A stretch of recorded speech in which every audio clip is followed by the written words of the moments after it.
Okay, selamat datang. Okay, buka buku teks pada muka surat 106. Buku teks, muka surat 106. Okay, jadi kita masih ada 1 minit. Kita tunggu yang lain lagi. Mungkin mereka belum sempat lagi masuk.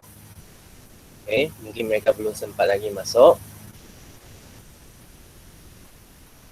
Okay, sudah mula pukul 11. Jadi kita just mula saja. Yang lewat itu mereka nanti kalau nak boleh tengok YouTube semula lagi lah. Okay, jadi selamat datang semua murid ke PTPR secara online dalam Google Meet kali ke-15. Jadi hari ini kita akan belajar kepada satu topik yang baru, yang baharu. Yang nama topik ini adalah ungkapan algebra. Ungkapan algebra. Okey, sebenarnya ungkapan algebra ini bagi kamu adalah satu topik yang agak baru. Okey, kalau berbanding dengan yang apa yang kamu belajar selama ini dekat sekolah rendah dahulu. Okey, dan cikgu yakinlah masa dekat sekolah rendah kamu dahulu, cikgu kamu yang ajar dalam matematik ada serba sikit masukkan unsur yang dalam topik ini, iaitu ungkapan algebra. Okay, sebenarnya apa itu ungkapan algebra? Okay, kalau cikgu bawa kamu lihat dalam buku teks, cikgu pergi kepada hadapan buku teks ni. Okay, kalau kita lihat, kenapa kita nak belajar bab ni? Okay, apa yang kita belajar dalam bab ni? Dalam bidang algebra, anda akan mempelajari cara mewakilkan suatu nilai yang tidak diketahui dengan suatu huruf. Dengan demikian, masalah kehidupan harian dapat diterjemahkan dalam model matematik yang lebih mudah dengan menuliskan hubungan antara kuantiti yang terlibat dalam bahasa algebra. Bincangkan masalah harian yang melibatkan nilai yang tidak diketahui. Okey, jadi ini adalah dalam bahagian bidang matematik. Sebenarnya perkara yang sama dalam topik ini, unsur yang dalam topik ini, dia berlaku dalam kehidupan seharian kita. Macam mana cikgu katakan dia boleh berlaku dalam kehidupan seharian kita? Cikgu bagi kamu satu contoh. Okey, misal katanya kalau hari ini kamu nak jumpa dengan seorang yang kamu tak pernah jumpa, apakah perkara yang pertama yang kamu akan cakap dengan dia? Ataupun kita katakan, mungkin nanti bukan sekolah nanti, anda dipilih menjadi sebagai calon pengawas dan kamu akan diinterview oleh Cikgu Wang Syafiee.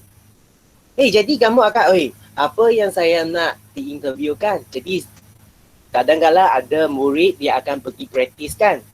Mungkin katakan yang murid yang ada join cikgu dekat sini. Mungkin katakan Naufal dia nak pergi interview untuk menjadi calon pengawas. Jadi dia pergi cari J. Kamu boleh jadikan Cikgu Wan Syafiee dahulu. Jadi saya diinterview oleh kamu. Kamu cuba tanya soalan-soalan ini.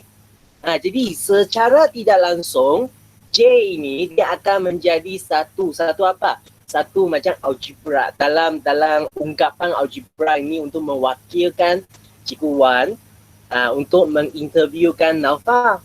Jadi sebenarnya ini dalam matematik adalah satu perkara yang sangat biasa kita selalu buat, adalah kita anggap, kita wakilkan sesuatu nilai yang tidak diketahui dalam matematik dengan sesuatu huruf ataupun sesuatu simbol. Walaupun di sini dia hanya katakan suatu huruf, tapi cikgu boleh beritahu kamu, kadang-kadang dia juga diwakilkan oleh sesuatu simbol. Apa simbol yang kita selalu guna untuk mewakilkan? Adalah macam alfa, beta, gamma, delta. Pernah dengar agak yang simbol ini? Ini adalah simbol-simbol yang sejak ke belakang ini digunakan untuk mewakilkan mutasi virus bagi COVID kan. Jadi ini adalah perkara yang kita boleh nampak pada sejak kebelakangan ini. Macam mana simbol bagi alpha, beta ini? Aku tunjuklah. Macam alpha. Kalau alpha ini, simbolnya macam ni. Ini alpha. Kalau beta, simbolnya macam ni. Jadi ini adalah simbol-simbol yang kita ada gunakan dalam matematik juga. Tapi untuk tahun ini, tingkatan 1, kamu tidak akan sentuh sampai simbol-simbol sebegini lagi lah. Kamu tidak akan sentuh sampai simbol-simbol sebegini lagi. Tapi bila kamu belajar semakin tinggi sampai tingkatan 45, kamu akan gunakan dia. Kamu akan nampaknya dalam matematik. Terutamanya matematik tambahan. Okey, kalau kita lihat lagi dekat yang bawah sini, sempena cuti sekolah, satu promosi pakej percutian 3 hari 2 malam ke Pulau Pangkor ditawarkan. Bagaimana anda dapat menentukan jumlah kos yang untuk bilangan orang dewasa dan bilangan kanak-kanak yang berlainan. Jadi macam mana? Jadi ini adalah satu contoh yang kita boleh nampaklah untuk dalam ungkapan algebra. Okay? Jadi kita akan terus lihat ke dalam muka surat 106. Okay, jadi kita straight to the point. Apa yang kita belajar hari ini. Untuk satu topik 5.1 ini, pemboleh ubah dan ungkapan algebra ini, dia adalah satu topik yang agak besar. Jadi cikgu akan bahagikan dia kepada 2 bahagian. Satu bahagian kita belajar hari ini, satu lagi bahagian kita belajar minggu depan. Satu lagi bahagian kita akan belajar minggu depan hari Rabu. Okey. Jadi kalau kita lihat dekat sini, bagaimana anda menggunakan huruf untuk mewakili pemboleh ubah? Misal katanya dekat sini kita nampak perbualan. Setiap bulan saya menderma sebanyak RM50 kepada Yayasan Kebajikan Negara. Ini adalah Encik Lim yang cakap. Encik Azlan dia kata, setiap bulan saya menderma sejumlah wang yang sama kepada YKN, iaitu Yayasan Kebajikan Negara. Lepas tu Puan Kavita dia kata, wang derma saya kepada Yayasan Kebajikan Negara pada setiap bulan bergantung kepada keuntungan yang diperoleh di kedai. Jadi Encik Azlan dengan Encik Kavita ini, dia membagi satu jumlah wang yang kita tidak tahu. Tapi dia ada wang itu. Jadi berdasarkan situasi di atas, kita dapat mengetahui jumlah wang yang didermakan oleh Encik Lim pada setiap bulan, walau bagaimanapun kita tidak mengetahui jumlah wang yang diderma oleh Encik Azlan dan Puan Kavita. Jumlah wang yang diderma oleh Encik Azlan dan Puan Kavita merupakan kuantiti yang tidak diketahui nilainya. Kuantiti itu dikenali sebagai pemboleh ubah. Okay? Dia dikenali sebagai pemboleh ubah. Pemboleh ubah adalah, apa maksud dia? Dia adalah sesuatu nilai, tapi dia mungkin adalah satu nilai yang tetap. Kalau kita lihat dekat tepi sini, menggunakan huruf untuk mewakilkan nilai yang tidak diketahui nilainya. Seterusnya menyatakan sama ada pemboleh ubah itu mempunyai nilai tetap atau nilai yang berubah dengan memberikan justifikasi. Jadi nilai itu dia boleh tetap, dia pun boleh berubah. Dia boleh tetap dan dia boleh berubah. Kalau kita lihat lagi kepada yang bawah lagi, kita menggunakan huruf untuk mewakilkan sesuatu pemboleh ubah. Misalnya, setiap bulan Encik Azlan mendermakan X ringgit dan Puan Kavita mendermakan Y ringgit kepada Yayasan Kebajikan Negara. Antara pemboleh ubah S dan Y, yang mana satu adalah nilai tetap, yang mana satu adalah nilai berubah. Kalau kita tengok lagi perbualan mereka, Encik Azlan dia kata setiap bulan dia menderma sejumlah wang yang sama. Jadi ini adalah nilai yang tetap.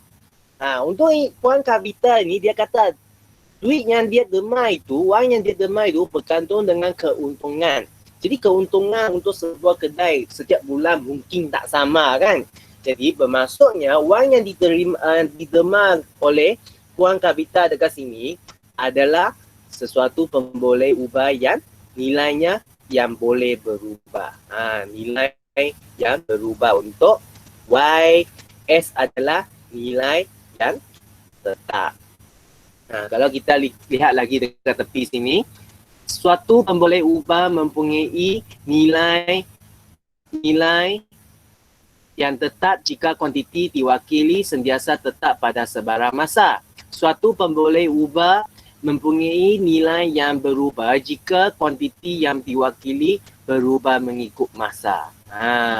Jadi ingat, pemboleh ubah ini dia boleh mewakili nilai yang tetap dan dia juga boleh mewakili nilai yang berubah. Jadi kamu kena ingat ini adalah perkara yang sangat penting. Kita lihat kepada contoh satu. Wakilkan setiap pemboleh ubah berikut dengan huruf yang sesuai. Seterusnya, tentukan sama ada pemboleh ubah itu mempunyai nilai yang tetap atau nilai yang berubah. Berikan justifikasi anda. Kalau kita lihat yang soalan A. Kadar faedah setahun untuk simpanan tetap yang ditawarkan oleh sebuah bank. Macam mana? K. Mewakili kadar faedah setahun untuk simpanan tetap. K adalah nilai yang tetap kerana kadar faedah untuk simpanan tetap tidak berubah dalam tempoh 1 tahun. Jadi dekat sini apa yang perkara yang kamu kena tahu? Iaitu apa itu simpanan tetap. Ada kamu tahu apa itu simpanan tetap? Simpanan tetap dengan simpanan yang biasa ada beza. Simpanan tetap dalam bank itu adalah bila kita masukkan duit itu dalam satu tempoh itu, kita tidak boleh keluarkan duit itu. Kenapa? Kalau kita keluarkan duit itu tidak akan diberi faedah. Biasa kadar faedah untuk simpanan tetap adalah lebih tinggi daripada simpanan semasa. Jadi, duit yang dalam buku akaun kita itu biasanya adalah digelarkan sebagai simpanan semasa. Biasanya simpanan tetap tu kamu boleh nampak dekat paparan ataupun notis-notis dalam bank. Kalau kamu ada peluang pergi bank tu, sila tengok sekeliling anda. Sila tengok sekeliling anda. Okey, jadi mungkin kamu akan tanya, cikgu, kita hanya boleh guna K saja kah? Tak semestinya. Walaupun di sini dia katakan bahawa menggunakan perkataan yang huruf yang sesuai. Kadang-kadang kita pun boleh guna A, kadang-kadang kita pun boleh guna B. Tak ada masalah. Just mungkin ada untuk setengah perwakilan itu kita gunakan satu huruf yang tetap. Untuk yang kadar faedah dekat sini, tidak ada halangan kita gunakan huruf yang lain. Kalau untuk soalan B, masa perjalanan Faizal dari rumah ke rumah, dari sekolah ke rumah pada setiap hari. Masa. Kalau kita lihat dalam jawapan sini, T mewakili masa perjalanan Faizal daripada rumah ke sekolah. Jadi pada setiap hari. Jadi di sini dia guna T kerana T dalam sini apa? Di dalam sini biasanya kita rujukkan dia kepada masa. Okay? Kalau kita katakan T dekat sini, biasanya dia rujuk kepada masa, time. Time. Lepas tu kalau katakan jarak kan, cikgu ini adalah bukan soalan ni ya. Kalau kita katakan jarak, biasanya kita akan gunakan D, huruf besar. Biasalah. Kenapa? Kerana D adalah distance. Jadi itu adalah sesuatu huruf yang biasa kita akan tetapkan macam tu. Tapi kalau kita nak guna huruf lain memang tidak ada halangan sebenarnya. Jadi cikgu ambil ini sebagai gambar untuk rujukan kamu nantilah, supaya kamu ada satu gambaran lah. Okay? Jadi ini adalah contoh pertama hari ini. Pertama. Okay. Jadi kalau kita lihat dekat sini, Q mempunyai nilai yang berubah kerana masa perjalanan Faizal berubah pada setiap hari. Jadi kamu kena tahu masa yang kita guna mungkin tidak sama. Macam kamu setiap hari kita adakan kelas matematik. Walaupun cikgu katakan Google Meet kita akan habis dalam 1 jam. Kadang-kadang kita akan habis 35 minit. Kadang-kadang kita akan habis 40 minit. Tapi untuk minggu lepas, kalau tak salah, kita pernah habis 1 jam 3 minit. Jadi ini akan berbeza. Walaupun kita ada satu jangkaan, tapi dia berbeza. Jadi bermaksudnya, masa dekat sini, dia berubah pada setiap hari. So, that's why dia kata nilai dia adalah berubah. Nilai yang berubah. Okay? Jadi ini adalah dia lah. Okay? Lepas tu, okay. Padam dulu. Okay, lepas tu, latihan ini cikgu nak bagi contoh.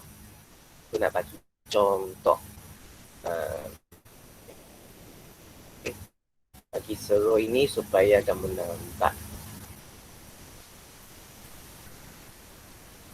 Okey.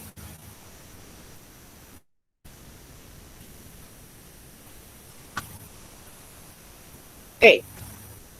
Jadi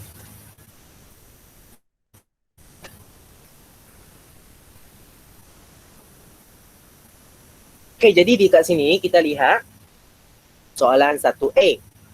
Soalan 1A. Jadi, wakilkan setiap pemboleh ubah berikut dengan huruf yang sesuai. Seterusnya tentukan sama ada pemboleh ubah itu mempunyai nilai yang tetap atau nilai yang berubah. Berikan justifikasi anda. Jadi kita lihat A. Jisim badan setiap murid di dalam kelas anda. Jisim. Jadi, jisim dalam bahasa English biasanya adalah kita katakan weight. Jadi, kita gunakan, kita ke sini kita akan gunakan W lah.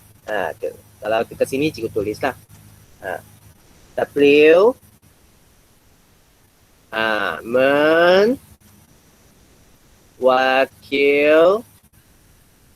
mewakil di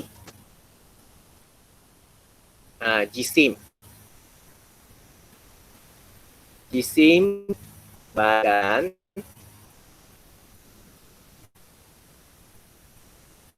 murid setiap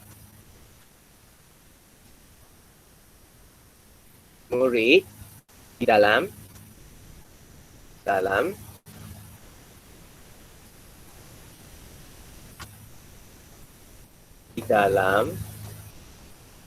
kelas.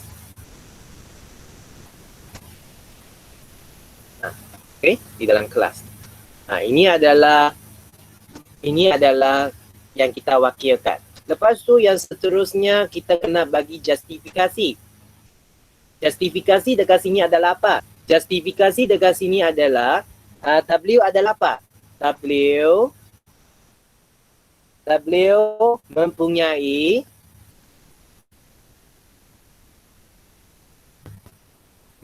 apa? Mempunyai nilai yang berubah. Yang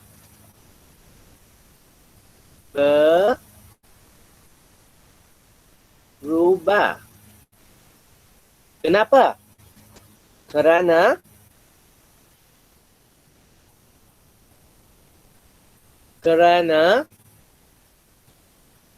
apa? Kerana jisim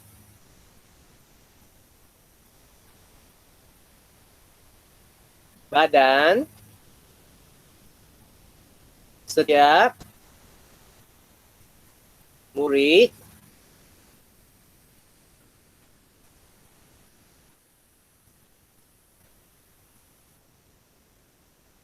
tidak sama. Setiap murid dia mempunyai jisim badan yang tidak sama. So, itu adalah sebab kenapa W adalah nilai yang berubah. Jadi, kita lihat soalan yang B. Okay. Maka yang diperoleh Zaini dalam satu ujian matematik. Satu ujian saja. Jadi, kita katakan maka. Kita katakan M lah.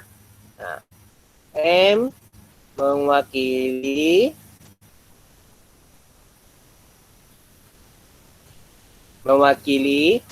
maka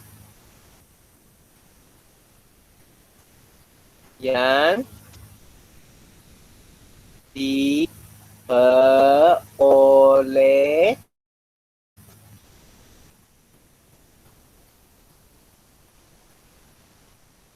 Zaini dalam satu ujian matematik. Okay, jadi M ini adalah nilai berubah kan nilai tetap?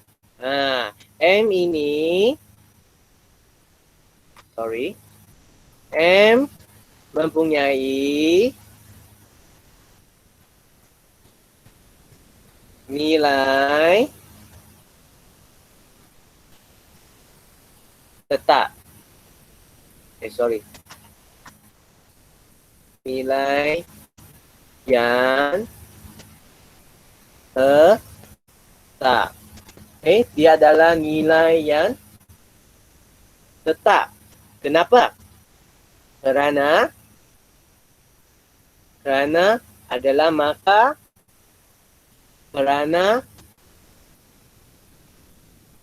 adalah maka bagi satu ujian matematik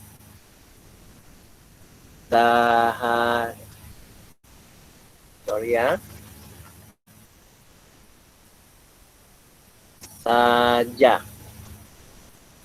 Jadi dia adalah ujian bagi satu matematik sahaja. Jadi that's why kenapa M itu adalah nilai tetap. Jadi cikgu guna warna lain, warna hijau. C. Jarak di antara rumah Azman dengan sekolahnya. Jadi dekat sini, jadi seperti apa yang cikgu telah kata tadi kan, jarak kita boleh gunakan D, distance. D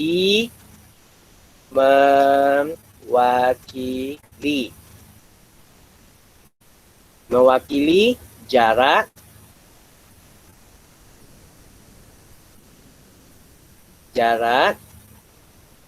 di antara rumah aman dengan sekolahnya.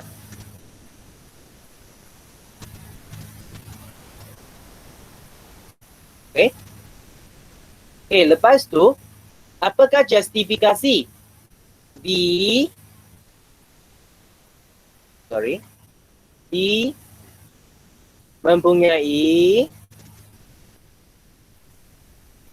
mempunyai nilai yang tetap. Kenapa? Kerana syarat dari rumah Azman ke sekolah adalah sama. Okey, setiap masa lah kan. Kenapa? Takkan kalau tiap hari rumah dengan sekolah Azman itu berbeza? Takkan Azman tiap hari pindah rumah kan? So that's why dekat sini jarak di antara rumah Azman dengan sekolahnya adalah sama. Okay, lepas tu suhu di puncak Gunung Kinabalu dalam sehari. Dalam sehari suhu dia. Jadi kita mungkin saya gunakan pen warna lain lah. Okay. Okay, untuk soalan B. Okay. Jadi dekat sini suhu dalam bahasa English adalah temperature. Jadi biasanya kita akan gunakan Q huruf besar. I mewakili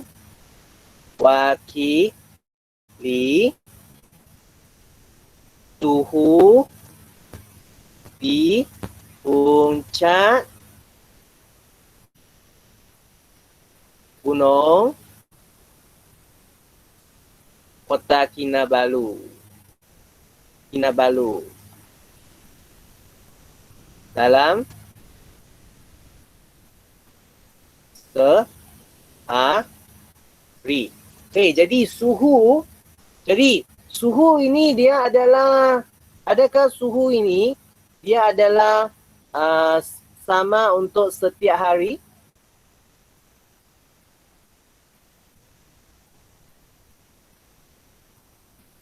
Adakah suhu ini adalah sama untuk setiap hari?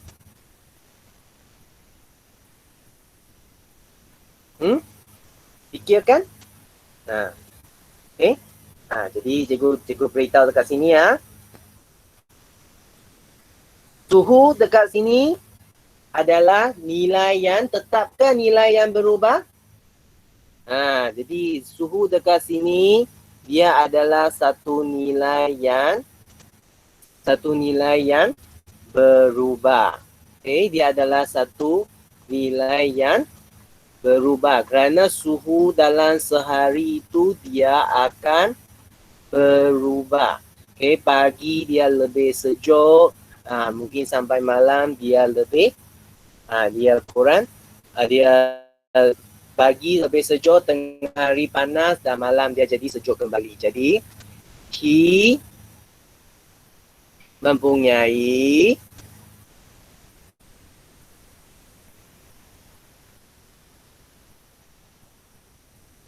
nilai yang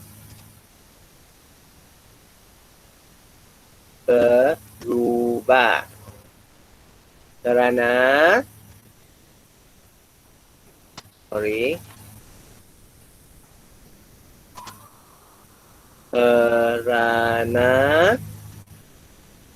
suhu berubah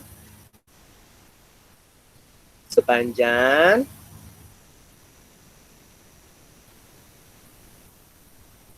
hari. Okay, suhu berubah sepanjang hari. Jadi cikgu savekan ini sebagai satu contoh bagi kamu. Sorry. Salah cikgu tekan. Cikgu savekan di sebagai satu contoh kepada kamu.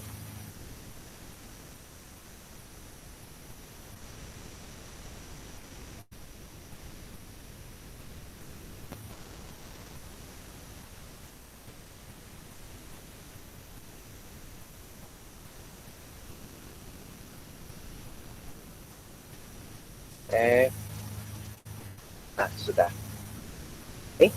Jadi kita pergi kepada desktop semula. Jadi kita lihat lagi yang seterusnya. Bagaimana anda menerbitkan ungkapan algebra daripada suatu situasi? Kita perhatikan berbagai situasi di bawah. Satu beg mengandungi X blok kayu. Dalam sini ada blok kayu, tapi kita tidak tahu berapa dalam sana. Jadi kita guna X untuk mewakili dia. Lepas tu kita letakkan 3 blok kayu ke dalam beg itu. Jadi dia adalah X tambah 3. Kalau kita daripada X blok kayu ini kita keluarkan 4, dia adalah X tolak 4. Lepas tu kalau bilangan blok kayu di dalam beg itu dibahagi sama rata oleh 2 orang murid, dia adalah S per 2. Dia bahagi 2 lah. Dia per 2, dia bahagi 2. Jadi ini adalah apa yang kita boleh nampak dalam situasi macam ni. Lepas tu, macam mana kalau 2 beg masing-masing mengandungi S blok kayu adalah 2 taraf dengan X. Jadi dia adalah 2X. Lepas tu, kalau 2 beg masing-masing mengandungi X blok kayu dan satu lagi beg lain yang mengandungi Y blok kayu dan ditambah dengan 2 blok kayu, jadi dia adalah 2S tambah Y tambah 2. Lepas tu kalau 2 beg masing-masing mengandungi S blok kayu dan jisim setiap blok kayu adalah P gram, jadi dia kita darablah dengan P lagi. Jadi 2SP. Jadi murid-murid jangan risau, kamu boleh perlahan-lahan untuk menghadamkan apa yang kita belajar inilah. Jadi jumlah blok kayu atau jisim blok kayu ditulis dalam nombor dan boleh ubah. Jadi P dekat sini adalah rujuk kepada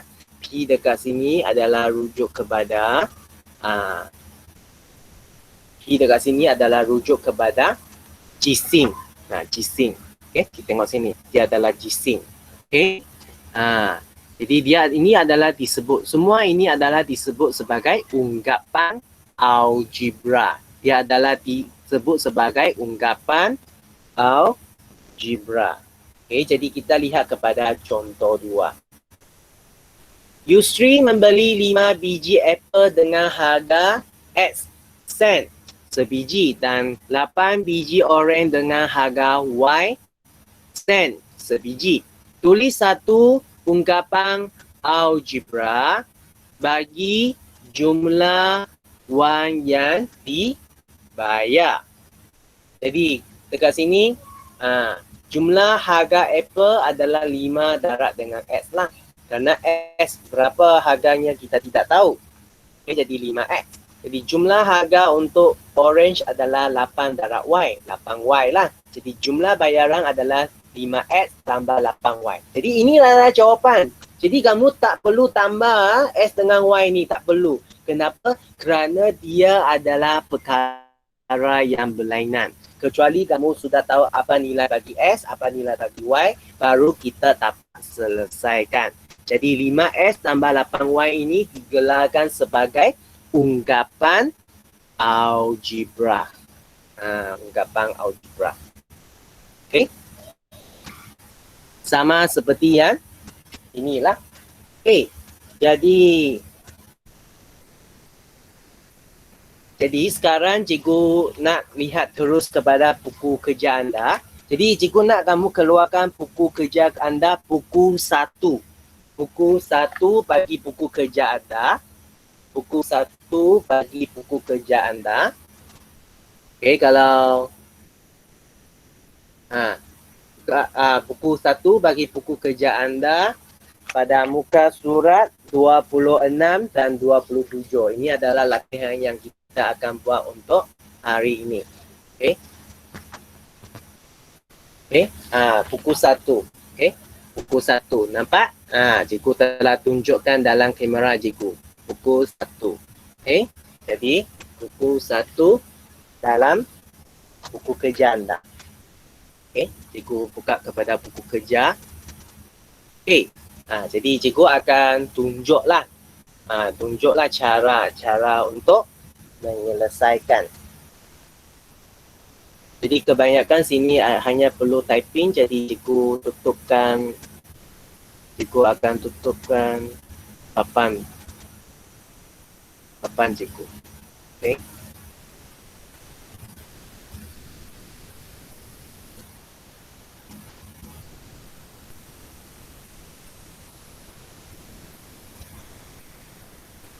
Okey, jadi masa penerbangan dari lapangan terbang KLIA ke lapangan terbang Bayang Lepas adalah 45 minit. Jadi yang ini kita kena buat macam mana? Kita kena buat nyatakan sama ada pemboleh ubah itu mempunyai nilai tetap. Jadi dia adalah sama seperti kerja yang kita buat tadi lah. Okay.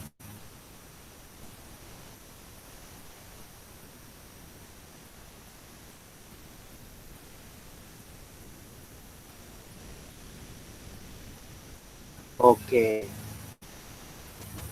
Tadi kerja kita tidak selesai. Tak risaulah, nanti cikgu akan buat semula untuk kamu. Okey. Jadi dia adalah sama seperti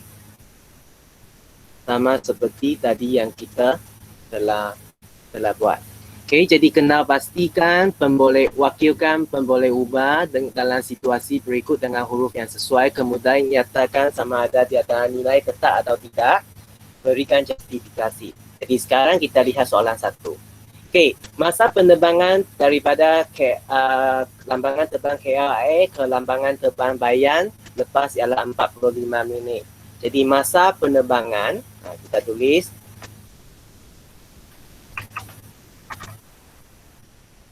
masa penerbangan di sini kita gunakan T. Okey, cikgu kan tadi sudah kata T adalah masa, time. Okey. Lepas tu, adakah T ini adalah nilai tetap? Ya, dia adalah nilai yang tetap.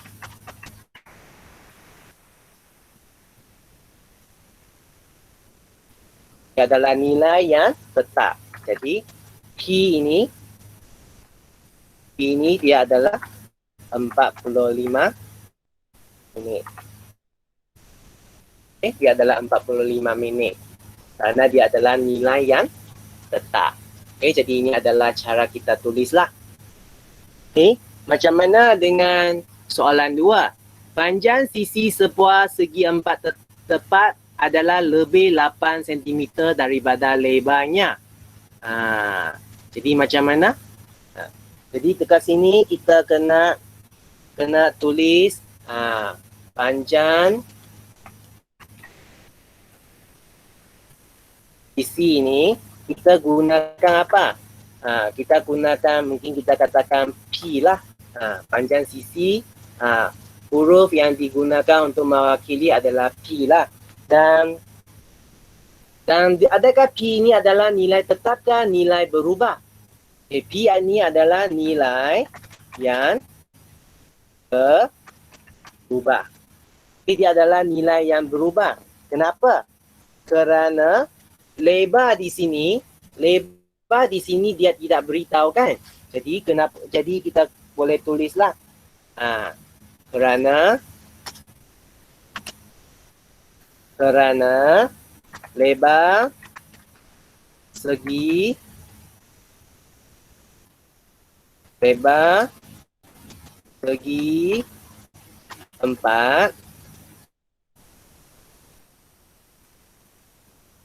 tidak diketahui dan boleh berubah. Jadi ingat, apabila sesuatu benda kita tidak ketahui itu, dia boleh berubah. Dia boleh berubah. Macam mana? Macam bila kita katakan, Pauline, kamu macam mana rasa kamu hari ini? Mungkin Pauline dia kata, tak tahulah cikgu. Jadi, adakah kita boleh teka dia adalah happy ke? Adakah dia sedih ke? Ataupun dia excited ke? Tidak dapat. Kenapa? Kerana kita tahu dia tidak beritahu. Jadi bila sesuatu benda yang tidak diketahui itu, bermaksudnya dia mungkin boleh berubah. Okay? Jadi ini adalah untuk jawapan untuk soalan 2 lah. Okay, untuk soalan 3 hingga soalan 6 ni cikgu tidak bagi, tapi cikgu akan bincang secara lisan lah. Okay, bayaran masuk ke taman tema adalah RM23. Jadi dia ada nyatakan nilai betul. Jika dia ada nyatakan nilai, dia adalah nilai yang tetap. Bayaran dia boleh guna apa? Kita boleh guna A, guna B, suka hati saja. Okay. Lepas tu soalan 4. Jisim setiap buku teks matematik adalah 320 gram. Jisim adalah weight. Kita boleh guna W lah. Ataupun M, apa-apa saja. Okay. Dan kita tahu jisim dia, tahu. Jadi dia adalah nilai tetap ke nilai tak berubah? Dia adalah tetap. Okay. Untuk soalan 5. Bilangan murid perempuan tingkatan 3 sama dengan bilangan murid lelaki tingkatan 3. Jadi kita katakan bilangan murid perempuan kita boleh gunakan huruf P lah, apa-apa saja. X lah, apa-apa saja. Tapi adakah dia nilai tetap ke nilai berubah? Kita tengok nilai bilangan murid lelaki, kita tahu ke? Tidak kan? Kalau tidak tahu, dia adalah sesuatu nilai yang berubah. Dia adalah sesuatu nilai yang berubah. Okay? Jadi lepas tu soalan 6. Pasukan budi kalah 3 mata kepada pasukan jasa dalam kuis matematik. Jadi 3 mata. Jadi mata untuk pasukan budi adalah kita boleh guna apa-apa huruf sajalah, A, B, C ke apa-apa saja. Tapi adakah dia nilai tetap ke nilai berubah? Kita lihat. Adakah kita tahu berapa mata bagi pasukan jasa? Tidak tahu kan? Jadi dia adalah nilai yang berubah. Okay, jadi kita lihat lagi muka surat yang sebelah. Okay, muka surat yang sebelah. Okay, soalan 7. Okay, tulis ya jika pernyataan itu adalah ungkapan algebra dan kalau tidak, jika bukan. 4S tambah 3. Ya. 9T tambah 2S. Ya. 16 per 8. Tidak. Kenapa? Kamu ada nampak S, Y, A, B, C dekat sini? Ada huruf yang wakili? Tak ada. Jadi, untuk soalan 7 hingga 12, asal dia ada huruf, dia ya. Asal dia tidak ada huruf, dia tidak. Okay? Jadi, cikgu tak tulis jawapan. Okay? Untuk soalan 13 sampai soalan 18, cikgu bagi contoh lah. 2 contoh. Okay. Tambah 8 kepada sesuatu nombor M. Jadi macam mana? M tambah 8. Ini jawapan dia. Adakah dia susah? Tidak kan? Hasil tolak P daripada 2Q dibahagi dengan 2. 2Q tolak P per 2. Boleh? Cikgu tak tulis kerana cikgu susah nak typing yang pecahan punya. Okay, untuk soalan 15, kita beza tinggi Chon dengan Amin jika tinggi Amin adalah 3P, tinggi David adalah Q dan tinggi Chong adalah 2 kalikan tinggi bagi David. Jadi macam mana? Okay, sini ada berapa orang? Okay. Okay, mula-mula kita kena pastikan. Sini ada Chong, ada Aming, dan ada Devi. Okay. Mula-mula tinggi Aming adalah 3P. Tinggi Aming adalah 3P. 3P. Centimeter. Lepas tu tinggi David adalah Q. Sentimeter. Dan tinggi Chon adalah 2 kali tinggi David. 2 kali tinggi David. Jadi David adalah Q kan? Jadi dia adalah 2 Q loh. 2 kali. 2 darab lah. Jadi beza tinggi Chon dengan Amin kita tolak lah. Kita tolak. Jadi dia adalah 2 Q tolak dengan 3 P. Macam itu. Lebih senang. Kita tulis macam ini kita nampak. Okay? Dan 2Q ini dia adalah hasil dapatan. Okay, dia adalah hasil dapatan dari mana? Daripada sini. Tinggi Chon adalah 2 kali tinggi David. Okay? Untuk soalan 16 sampai soalan 18 tu kamu cuba sendiri. Jadi hari ini latihan hanya 2 muka surat ini sahajalah. Okay. Kalau ada apa-apa masalah untuk menyelesaikan masalah latihan ini, sila tanya dengan cikgu. Okay. Dan untuk yang kehadiran dekat sini, Muhammad Ryan, kamu selalu tidak hantar kerja. Kamu kena cuba kerja kamu, ambil gambar dan send kepada cikgu. Salah tidak ada masalah. Kenapa? Kerana kalau salah, cikgu akan tunjukkan, cikgu akan minta kamu buat. Okay? Kalau ada masalah, boleh tanya. Okay? Jadi kalau tak ada masalah sini, kita sampai sini saja untuk hari ini. Dan kita jumpa lagi minggu depan. Okay, bye-bye.